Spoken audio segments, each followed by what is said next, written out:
A major blow to former President Trump's defense in special counsel Jack Smith's election subversion case dealt unanimously by a federal appeals court. They write, "We cannot accept former President Trump's claim that a president has unbounded authority to commit crimes that would neutralize the most fundamental check on executive power, the recognition and implementation of election results." I feel that as a president, you have to have immunity. Very simple. The court disagrees, writing, "Instead of inhibiting the president's lawful discretionary action, the prospect of federal criminal liability might serve as a structural benefit to deter possible abuses of power and criminal behavior." Trump has until Monday to appeal this to the Supreme Court. Former U.S. Attorney John Fishwick. I expect they're going to say he doesn't have immunity and that they're going to do it on an expedited basis. Trump faces 4 felony charges in this case, 2 for allegedly conspiring to defraud the United States through claims about the 2020 election Trump knew were false, and attempting to oppress, threaten, and intimidate Americans from voting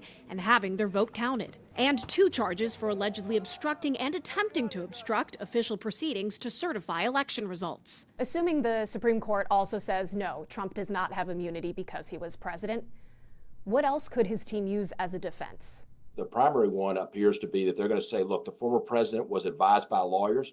They gave him the green light to do many of the things that he did connected to January 6th. They'll also say he had a First Amendment right to say certain things. I think a First Amendment argument is probably going to be uphill. Trump's political allies quick to echo a claim he's made many times before. I believe that they've been after President Trump for partisan political purposes. I think that's obvious. The judge in this case, Tanya Chutkin, recently scrapped the trial's original March 4th start date to wait for the courts to rule on Trump's immunity claim. Now she's expected to assign a new date as soon as we learn how or if the Supreme Court weighs in.